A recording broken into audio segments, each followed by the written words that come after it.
കുടിയേറ്റ മേഖലയായ Thodupuzha Thommankuthu saint Thomas പള്ളിയുടെ നാരങ്ങനത്തെ കൈവശ സ്ഥലത്ത് സ്ഥാപിച്ച കുരിശെ വനപാലകർ പൊളിച്ചുമാറ്റിയ നടപടി നിയമവിരുദ്ധവും ക്രൈസ്തവ വിശ്വാസത്തോടുള്ള അവഹേളനവും മതസ്വാതന്ത്ര്യത്തിന്റെ ലംഘനവുമാണെന്ന് Syro Malabar public affairs commission വിലയിരുത്തി. വന്യമൃഗങ്ങളെയും വനപാലകരെയും നിയന്ത്രിക്കുന്നതിൽ സംസ്ഥാന വനവകുപ്പ് തികഞ്ഞ പരാജയമാണ്. കേരളത്തിൽ ലക്ഷക്കണക്കിന് ആളുകൾ കൈവശ ഭൂമികളിൽ ജീവിക്കുന്നുണ്ട്. അവിടെ വീടുകളും വിവിധ മതസ്ഥരുടെ ആരാധനാലയങ്ങളും മറ്റ് സ്ഥാപനങ്ങളും നിലനിൽക്കുന്നുണ്ട്. തൊമ്മൻകുത്ത് മേഖലയിൽ പതിറ്റാണ്ടുകളായി ആളുകൾ കൈവശ ഭൂമിയിൽ താമസിച്ചു വരുന്നു.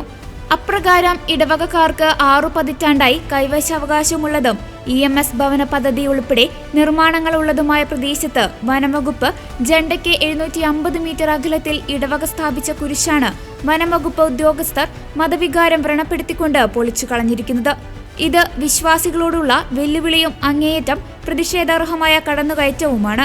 2023 ഓഗസ്റ്റ് 4 മുതൽ പ്രാബല്യത്തിലുള്ള ഫോറസ്റ്റ് കൺസർവേഷൻ അമെൻഡ്മെന്റ് ആക്ട് 2023 എന്ന കേന്ദ്ര നിയമത്തിന്റെ ഗുരുതര ലംഘനമാണ് വനംവകുപ്പ് ഉദ്യോഗസ്ഥർ നടത്തിയിരിക്കുന്നത്.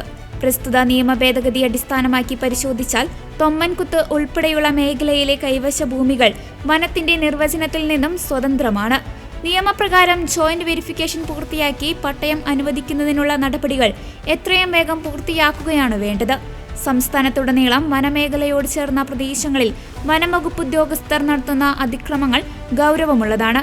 ജനങ്ങളുടെ കൈവശ ഭൂമിയിലെ ക്രിസ്ത്യൻ മതപ്രീതകങ്ങളും ആരാധനാ കേന്ദ്രങ്ങളും നശിപ്പിക്കുന്ന വനം വകുപ്പ് ഉദ്യോഗസ്ഥരുടെ നടപടികൾക്ക് പിന്നിൽ ഗൂഢാലോചന സംശയിക്കുന്നു. ഈ വിഷയത്തിൽ ഭരണപ്രതിപക്ഷ രാഷ്ട്രീയ കക്ഷികൾ നിശബ്ദത പാലിക്കുന്നത് അപലപനീയമാണ്. നിയമവിരുദ്ധവും മതസ്പർദ്ധ വളർത്തുന്നതുമായ രീതിയിൽ പരിധി വിട്ട് പ്രവർത്തിക്കുന്ന വനപാലകർക്കെതിരെ വകുപ്പ് തല അച്ചടക്ക നടപടി സ്വീകരിക്കണമെന്ന് സീറോ മലബാർ സഭ സർക്കാരിനോട് ആവശ്യപ്പെടുന്നു. തൊമ്മൻകുത്ത് സെന്റ് തോമസ് പള്ളിയുടെ കുരിശെ പുനഃസ്ഥാപിക്കുന്നതിനുള്ള ഇടപെടലുകളും ഉണ്ടാകണമെന്ന് Syro Malabar public affairs commission secretary father James Kokkavayalil പ്രസ്താവനയിലൂടെ പറഞ്ഞു.